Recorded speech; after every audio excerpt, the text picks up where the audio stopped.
बच्चों जो ये आंसर क्वेश्चन मैं आपको बता रहा हूँ उसको तुरंत याद कर लीजिए, तुरंत याद कर लीजिए, अर्धवार्षिक परीक्षा में बिल्कुल ये आपको देखने के लिए मिलेंगे। ठीक है, आपका पहला क्वेश्चन है where in the classroom does Wanda sit and Y.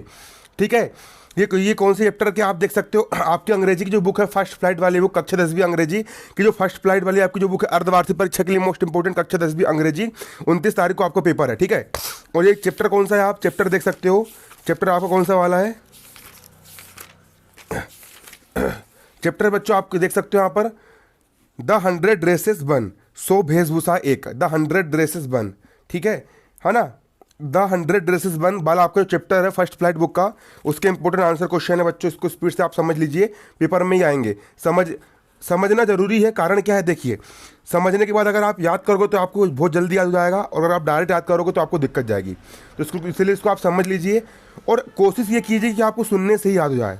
देखिए है ना, वेयर इन द, क्योंकि बच्चों याद करने ज़्यादा सुनने ज़्यादा याद होता है। ठीक है, where in the classroom does Wanda sit and why. Where यानी कहाँ पर, इन यानी में, क्लासरूम यानी कक्षा में, वांडा सीट, सीट यानी बैठना, एंड वाई कक्षा में बांडा कहाँ बैठती है और क्यों।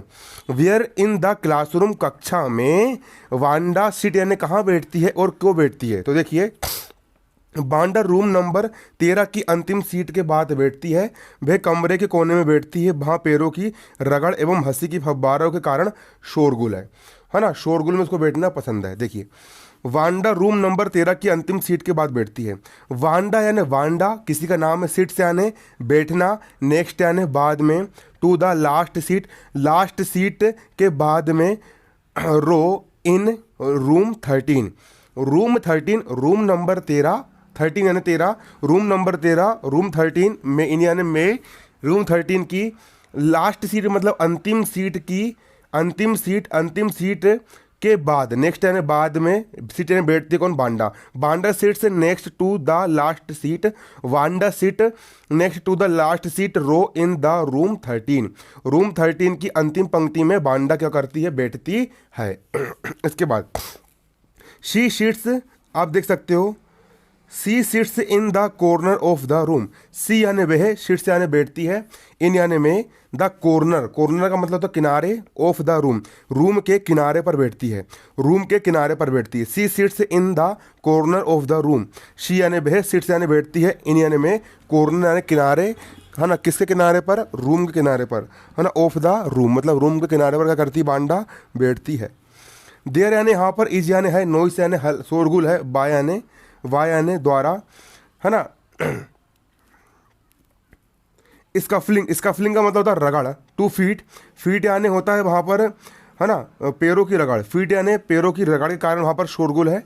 एंड रोअर ऑफ लॉदर, लदर है ना, लॉथर, लॉदर का मतलब लाफ्टर, लाफ्टर का मतलब क्या होता है, लाफ्टर का मतलब होता है हंसी, हंसी के फव्वारे, रोअर का मतलब होता है फव्वारे, है ना, रोअर ऑफ लाफ्टर, रोअर यानी फव्वारे, ऑफ यानी कि लाफ्टर यानी हंसी, हंसी के फव्वारे और पैरों की रगड़ के कारण वहाँ पर क्या है, शोरगुल है, इसलिए इसको वहाँ पर बैठना क्या है, पसंद है।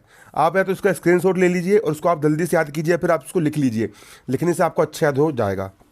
अगला क्वेश्चन बच्चों आप देख सकते हो, देखिए अगला क्वेश्चन यहाँ पर आपका क्या है, where does Wanda live, where यानी कहाँ पर, डज वांडा, वांडा यानी वांडा लीव यानी रहती है, वांडा कहाँ पर रहती है, where does Wanda live, Wanda कहाँ रहती है, वाट यानी क्या, काइंड यानी प्रकार, of a place do you think it's, Wanda कहाँ रहती है, आपको क्या लगता है वह किस प्रकार की जगह है ना, what do you think it's it है, मतलब किस प्रकार की जगह है ना, पेपर में आ सकता है 2 नंबर में प्रश्न, where does Wanda live, Wanda कहाँ रहती है। तो देखिए, वांडा वोविंग हाइट्स के ऊपर रहती है, वांडा लिव्स इन वोइंग हाइट्स, वांडा यानी वांडा लिव्स यानी रहती है, इन यानी में, वो है ना, ठीक है, वोगिंग हाइट्स, बोगिंग हाइट्स, बोगिंग हाइट्स एक जगह का नाम है, वागिंग हाइट्स के में रहती है, ठीक है, वह एक साफ सुथरी जगह नहीं है।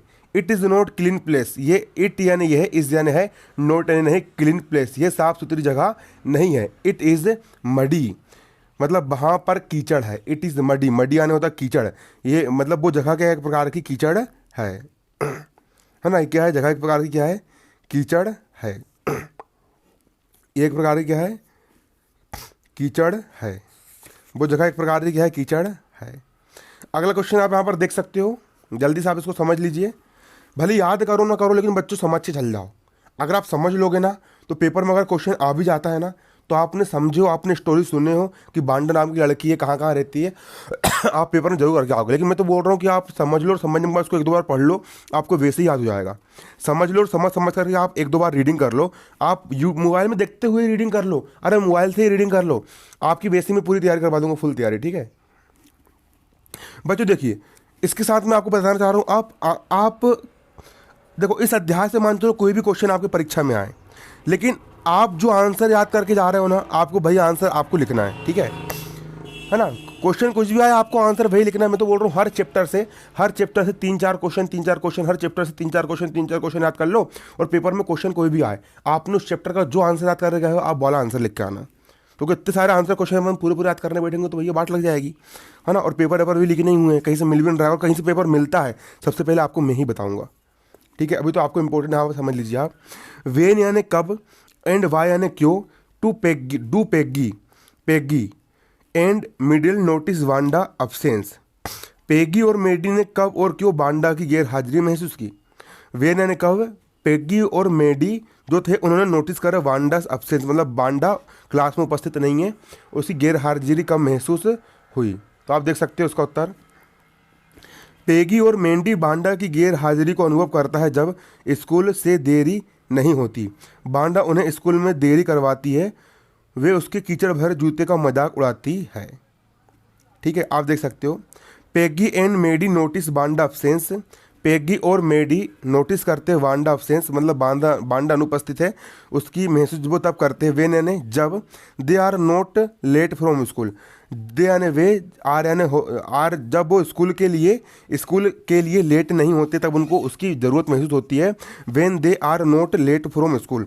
वेन यानी जब, दे यानी वे, आर यानी होते हैं, जब वो स्कूल के लिए लेट नहीं होते तो महसूस होती है उनकी जरूरत कि यार ये बांडा रहती तो अपन जब रोज़ दिन बांडा आती तो अपन स्कूल के लिए लेट हो जाते हैं, लेकिन आज स्कूल के लिए लेट नहीं हुए, मतलब कि बांडा आज नहीं आई है। Wanda makes them, Wanda makes यानी बनाती है देम यानी उनको, लेट टू स्कूल जाने में लेट कर देती है। कौन लेट कर देती है, वांडा जो होती है स्कूल जाने में उनको लेट कर देती है।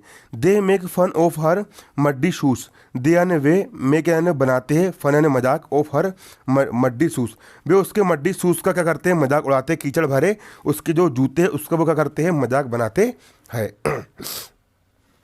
अगले यहाँ पर आप देख सकते हो ये तीन क्वेश्चन इसके हो गए। अब क्वेश्चन कुछ भी आए, आपने जो आंसर आता रहेगा आपको वही आंसर लिखना है, ठीक है।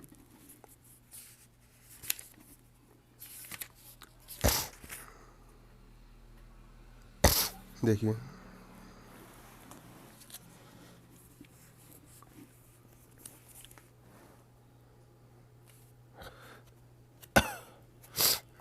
अगला देखिए ना, अगला क्वेश्चन यहाँ पर आपका क्या है। इन यानी में, वाट यानी, वांडा किस प्रकार अन्य बच्चों से भिन्न थी। जो वांडा नाम की लड़की थी वो अन्य बच्चों से भिन्न क्यों थी। इन वाट वे यानी किस तरीके से Wanda different from the other children. Wanda यानी वांडा डिफरेंट यानी अलग थी, फ्रॉम अदर चिल्ड्रन मतलब अदर बच्चों से, दूसरे बच्चों से वांडा किस प्रकार अलग थी, वांडा किस प्रकार अन्य बच्चों से भिन्न थी। तो आप देख सकते हो यहाँ पर वांडा अपने नाम की वजह से अन्य बच्चों से अलग थी, फिर वह हमेशा एक फीकी नीली पोशाक पहनी रहती थी। बांडा अपने नाम की वजह से अन्य बच्चों से अलग थी। बांडा का नाम एक अलग पता था, बांडा है ना। Wanda was different, Wanda was यानी थी, डिफरेंट यानी अलग, फ्रॉम यानी से। अब तुम्हारे क्लास में कोई बांडा नाम की लड़की जाए तो तुम उसका मजाक बनाओगे, बांडा बांडा बांडा, है ना कि नहीं। तो बांडा वाज डिफरेंट यानी बांडा डिफरेंट यानी अलग थी, फ्रॉम यानी से, अदर चिल्ड्रन मतलब दूसरे बच्चों से, वाई द नेम मतलब नाम के आधार पर, नाम के द्वारा वह अन्य बच्चों से क्या थी, डिफरेंट थी मतलब भिन्न थी, है ना। देन यानी जब, शी यानी वह, ऑलवेज यानी हमेशा, वोर ए फेड ब्लू ड्रेस, है ना, faded blue dress. Blue dress का मतलब जो होता है नीले रंग की हमेशा एक पोशाक पहनी रहती थी। उसके पास बेचारे के पास कपड़े नहीं थे तो वह हमेशा फीकी और नीले रंग की पोशाक पहनती थी। वह उसे फिट नहीं आती थी, उसको वो फिट भी नहीं होती थी, है ना, बेचारी गरीब थी। It didn't have right thought, है ना, वह उसको अच्छी तरीके से मतलब फिट भी नहीं होती थी, हालांकि वह हमेशा साफ़ सुथरी होती थी। इट वॉज ऑलवेज क्लीन, लेकिन वो साफ़ सफाई से रहती थी। She didn't have any friends, उसका कोई मित्र नहीं था। She didn't have any friends, उसका कोई भी दोस्त नहीं था। किसका, बांडा का कोई भी दोस्त नहीं था। अगला देखिए,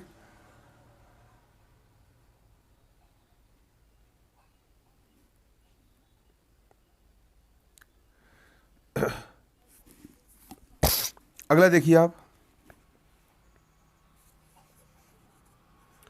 अब देखो है ना, इसके बाद अगला देखिए, did Banda have a 100 dress, कि डिड यानी क्या, बांडा के पास 100 मतलब 100 कपड़े थे पहनने के लिए, है ना। Why do you think she said she did, है ना, क्या वांडा के पास 100 पोशाकें थी पहनने के लिए, क्या 100 ड्रेस थी, क्या आपको लगता है ऐसा वो क्यों कह रहे थे कि उसके पास 100 ड्रेस है करके, ठीक है। तो आप देख लीजिए इसका आंसर, वांडा के पास 100 पोशाक नहीं थी, Wanda didn't have a 100 dresses, Wanda didn't NOT ये नोट लगा है, मतलब नहीं थी, है ना। 100 यानी 100 ड्रेस यानी पोशाकें, वांडा के पास कोई 100 ड्रेस नहीं थी।